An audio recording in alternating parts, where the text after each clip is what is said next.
마가복음 6장. 예수님께서 거기를 떠나 고향으로 가셨습니다.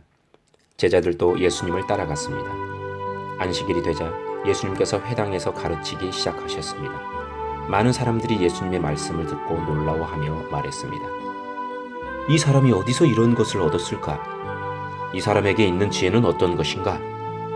이 사람이 손으로 일으키는 기적은 어떤 것인가? 그는 목수가 아니냐? 그는 마리아의 아들이고 야고보, 요새, 유다, 그리고 시몬의 형이 아니냐? 그의 누이들도 우리와 함께 있지 아니하냐? 그러면서 사람들은 예수님을 배척했습니다. 예수님께서 그들에게 예언자가 고향과 친척과 자기 집을 제외하면 어느 곳에서나 존경을 받는다 라고 말씀하셨습니다. 예수님께서는 몇 명의 환자에게 손을 얹어 고쳐주셨을 뿐 많은 기적을 일으킬 수 없었습니다. 예수님께서는 그들이 믿지 않음에 놀라셨습니다. 그 후 예수님께서 마을을 두루 다니시며 가르치셨습니다. 예수님께서 12제자를 불러 2사람씩 보내기 시작하셨습니다. 그리고 그들에게 더러운 귀신을 쫓는 권세를 주셨습니다. 예수님께서 제자들에게 명하기를 여행할 때는 지팡이 외에 아무것도 가지고 다니지 말고 빵이나 가방도 가지지 말며 주머니에 돈도 넣고 다니지 마라 라고 하셨습니다. 또한 신만 신고 옷도 2벌씩 갖지 마라 라고 하셨습니다. 예수님께서 이어서 말씀하셨습니다. 어느 집에 들어가든지 마을을 떠날 때까지 거기 머무르도록 해라. 너희를 받아들이지 않거나 말씀에 귀를 기울이지 않으면 그곳에서 나올 때 신발에 묻은 먼지를 털어버려서 그들에게 증거로 삼아라. 제자들은 가서 사람들에게 회개하라고 전하였습니다. 또 많은 귀신들을 쫓아내고 많은 환자들에게 기름을 부어 병을 고쳐 주었습니다. 예수님의 이름이 널리 알려져서 헤롯 왕도 예수님의 소문을 들었습니다. 사람들은 세례자 요한이 죽은 사람들 가운데서 살아난 거야. 그러니까 이런 기적이 그분에게서 나오는 거야. 하고 말했습니다. 어떤 사람은 이렇게도 말했습니다. 그분은 엘리야다. 또 다른 사람들은 그분은 옛날에 있었던 예언자와 똑같은 예언자야 라고 말했습니다. 헤롯이 이런 소리를 듣고 말했습니다. 내가 목을 잘라 죽인 요한이 다시 살아났구나. 예전에 헤롯은 요한을 잡아오게 하여 감옥에 가두어 둔 적이 있었습니다. 이는 헤로디아와 관련된 일로 헤롯이 자기 동생 빌립의 아내인 헤로디아를 아내로 삼아버렸기 때문이었습니다. 요한은 헤롯에게 자기 동생의 아내를 자기 아내로 삼는 것은 옳지 않습니다 라고 말하곤 하였습니다. 그래서 헤로디아는 요한을 미워하였습니다. 헤로디아는 요한을 죽이고 싶었지만 그럴 수 없었습니다.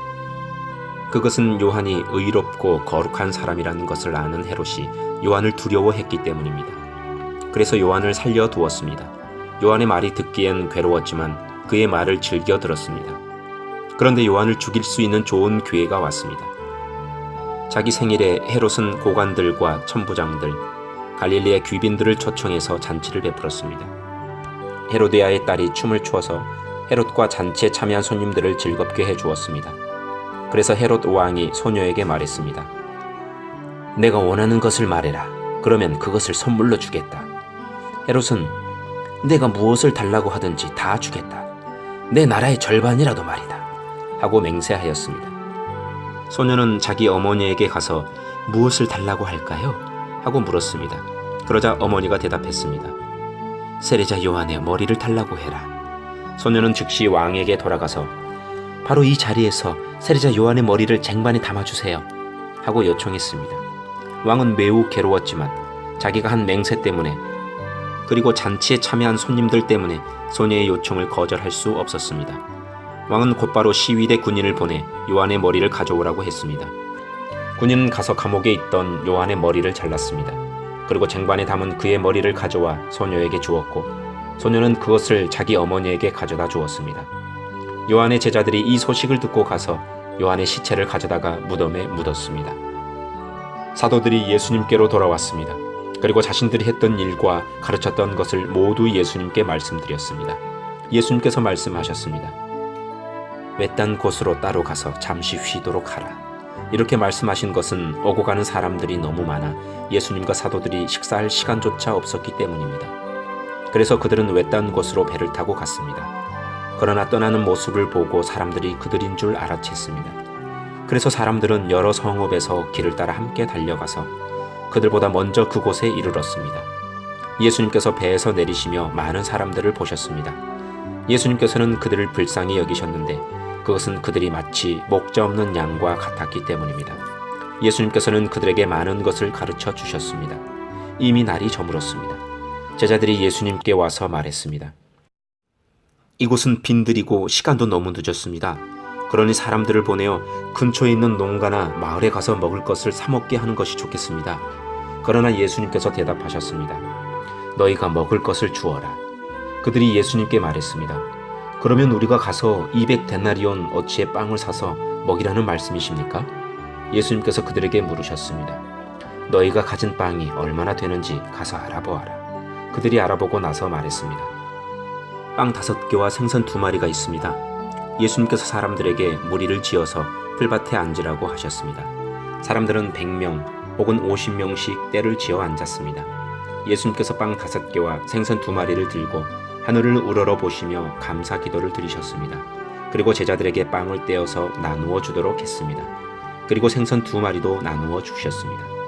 모든 사람들이 배불리 먹었습니다. 제자들은 12광주리에 남은 빵 조각과 물고기를 거두어 드렸습니다. 빵을 먹은 남자 어른은 5,000명이었습니다. 예수님께서 제자들에게 배를 타고 호수 건너편에 있는 벳세다로 먼저 가 있으라고 말씀하셨습니다. 그동안에 예수님께서는 사람들을 집으로 보내셨습니다. 사람들을 보내신 후 예수님께서는 기도하러 산에 올라가셨습니다. 밤이 되었는데 배는 여전히 호수 위에 있었고 예수님께서는 홀로 뭇에 계셨습니다.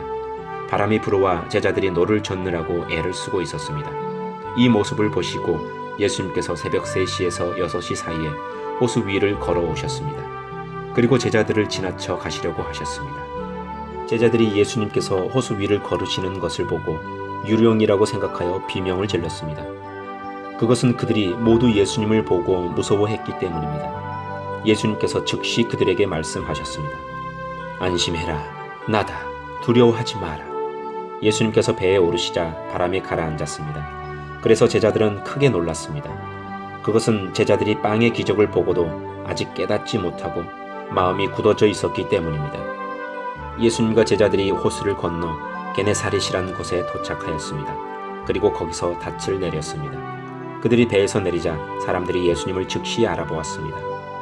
사람들은 온 마을을 다니면서 예수님께서 계시는 곳마다 환자들을 침상에 눕혀 데려오기 시작했습니다. 예수님께서 마을이든 읍내이든 농촌이든 어디에 가시든지 사람들은 병자들을 시장에 데려다 놓고 예수님의 옷깃이라도 만질 수 있도록 간청했습니다. 예수님을 만진 사람들은 모두 병이 나았습니다. 아멘.